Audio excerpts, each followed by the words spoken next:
Knowing the tenses behind poetry is often very useful because, well, poetry is always difficult to understand because it can say so many things in so many situations, which is, of course, what makes poetry so wonderful, and a way in which the medium, the Lord, can speak to us. The Spirit can speak in our particular situation and show us things that we hadn't seen the last time we read the same passage. But it is important when we're learning things from poetry to not assume things that are wrong. Let's have a look. I said about how the imperfect tense is a long tense, and it can be the present or it can be the future. The trouble with the future tense is in English we say such and such will happen. That's the future. It will happen. But will also sounds like a promise. It will happen. And often we read things in the Bible which are merely future tenses as if this is one of those promises I put in a box and I pull out when I want them, when I want this to happen. And I say, yes, God has promised this. And some people would then feel very disappointed when they suffer, because in this world we do have to suffer a great deal. We suffer like Jesus suffered, we suffer like the prophets suffered, we suffer because this makes us strong and because the world is not good, the world is evil, and we are waiting to be redeemed. But let's have a look at these imperfect tenses here in Psalm 91. I will say to the Lord, well, yes, it's imperfect tense here, and it could be I will, it's in the future, or it could be, as the Net Bible says, I say this about the Lord. I'm constantly saying this about the Lord, my shelter and my stronghold, in the Lord in whom I trust. I'm always trusting in him. So this is the present tense and going on and going on. This is the long tense. And in fact, that's what the ESV has done here. It puts I will say at the beginning, but then my God in whom I trust. It's seeing the imperfect as the ongoing tense. And it's describing your attitude towards God. Why? For he will deliver you. Now here we have it translated into the future, and it sounds to us like a promise. He will deliver you from the snare of the fowler, from the bird catcher. And we could take that and say, right, that means every time I'm about to get into trouble, God will snatch me out of that trouble and I'll never suffer at all because he will deliver you. That's just the way in which the English presents the future tense. So this has been translated as a future tense. He will deliver you.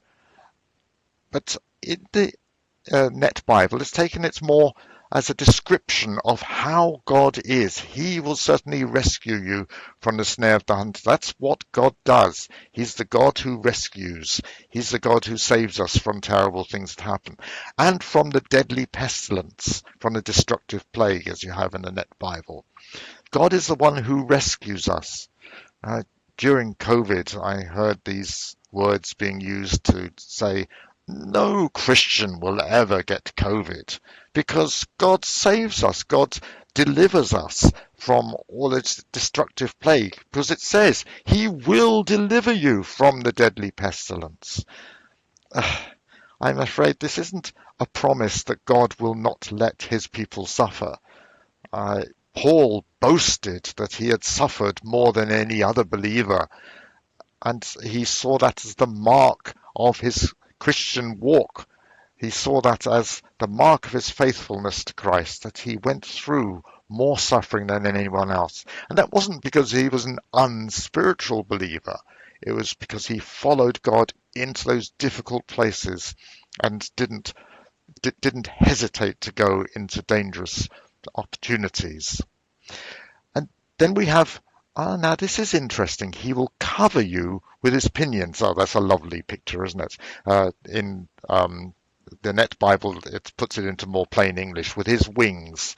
It's like God as a bird sheltering us under his wings. We will find safety under his wings. Under his wings, you'll find refuge. Now, that's that's underlining there. That's a bit strange. Oh, I see. It's a jussive. It's a jussive. Now, if you ever want to have details about a word, you can click on it. Well, if you hover over it, you see some details at the top. But if you click on it, you'll see the full word analysis, and you can see the full grammar as well at the bottom. So we've clicked here on it'll shelter you, and we can see that, well, the language is Hebrew, the function is a verb, the stem is hifil. What that means is it's causing it to happen or declaring it to happen. It's an active, so it's not something that's happening to you, it's active. It's the imperfective, that's a long tense. That imperfective means it's in the future or the present, or it's a long tense. And it's jussive. Jussive. Now, okay, jussive is something that you may not know about. So if you hover over it, it says it is something that they should do, something that they may do. It's some, often in this sort of context, it would be translated, may he cover you with his pinions, may he shelter you with his wings. It's something that the speaker says he wants to happen, it should happen, he wishes it to happen. May he shelter you with his wings. It's a jussive. It's sometimes the imperfect has a jussive sense because unfortunately the Hebrews were lazy speakers, a bit like the French who didn't speak the last letter of the words which we spell, so you don't know whether the last letter is a T or not because it's not pronounced. Well, the Hebrews started not pronouncing the last letter in jussives, and they sound exactly like an ordinary hifil, an ordinary imperfect hifil. So it can be very difficult to know where jussive occurs, but sometimes it's clear. Sometimes it is clear, and then it's marked here. Clearly, it is a jussive. May he cover you with his pinions. Now, it's not wrong to translate it as if it's an ordinary imperfect. The jussives and imperfects, they do merge together, but the psalmist is saying, may he cover you with his pinions. And by using a jussive here, it tends to bleed into the other imperfects that are around. So then you can start to say, I see, may he deliver you from the snare of the fowler, may he cover you with his pinions, may you not fear the terror of the night, nor the arrows that fly by day. And all the imperfects around a jussive start to take on this jussive feel. May that be so. And then this psalm becomes something that we can hold on to. May that be so, O Lord. May we not fear the terror of the night. May we not fear the arrow that flies by day. May the pestilence that stalks in darkness not come.